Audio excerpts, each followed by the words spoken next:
Hi, this is Pastor Ryan. Welcome to today's Daily Hope Devotion. There, I knew I could say it. Hey, I just want to thank you so much. I've had some great response this week to last week's devotion. And by response, I mean this. We've had some great conversations. Hey, not everybody agreed with me, but believe me, I'm okay with that, and I'm pretty used to that. But what wonderful conversations we've had about how to disagree and still be agreeable. How to hear people say things and have conversations with them even when you don't agree with them, and being able to use logic versus rhetoric. It's just such, I've so enjoyed conversations I've had with you this week. In some of those conversations, people have asked me, well, what about my anger? I get so mad. And oftentimes they will then quote Jesus, or they'll give the example of Jesus turning the tables over in the temple. And Jesus in that example really does give us permission at times. There are things that we are to be angry about. And Jesus shows us, hey, here's an example of something right that we're to be angry about. And I just want to clarify to you today, I think it's good to be angry. There's nothing wrong with anger. As a matter of fact, the Apostle Paul in Ephesians chapter 4 and in verse 26, he makes this statement. He says, in your anger, do not sin, which is important to note. He's saying anger isn't sin. You could be angry and not sin. So just know that today, that anger's emotion. It's good. It's God-given. There are things, there are injustices, there are things in this world that should make us angry. But in that same statement, Paul also gives us a warning. In your anger, do not sin. Anger is one of those emotions. Matter of fact, it's probably the only emotion. Paul doesn't say, in your happiness, do not sin. In your joy, do not sin. In your sadness, do not sin. It's only here in your anger, because anger is what we most often use to justify our bad behavior. My mom would ask me, Ryan, why did you hit your brother? And I would say, because he made me angry. Why did you say that to her? My teacher would ask. And I would say, because she made me angry. And somehow in our minds, even from a young age, we think that our anger justifies our bad behavior.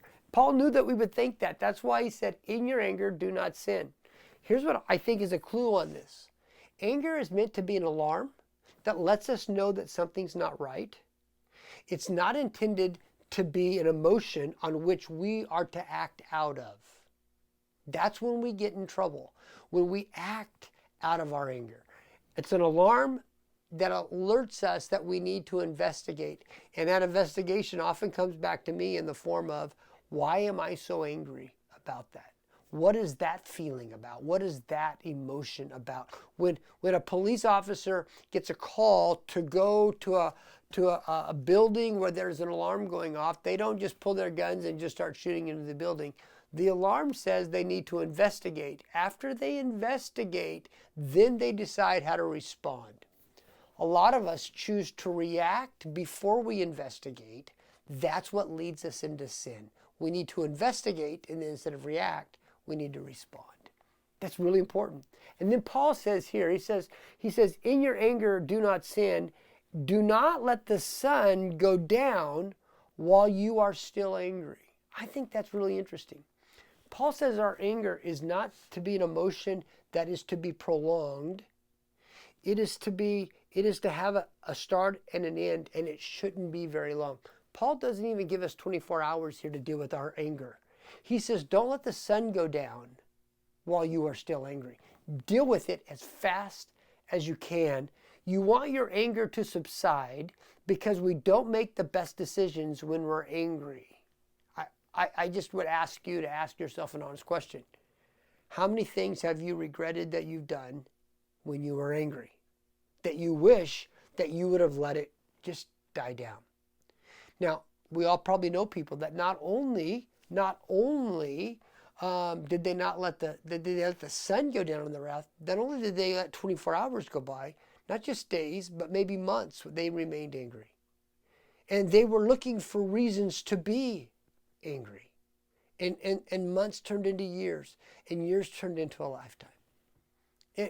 And those people live miserable lives because they fanned the fire of their anger rather than dealing with their anger and investigating.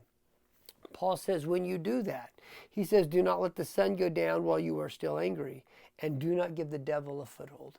When we don't deal with our anger and we don't let it subside and we try to get it to get fired up, we give the devil a foothold into our lives, which leads us back into Paul's original statement.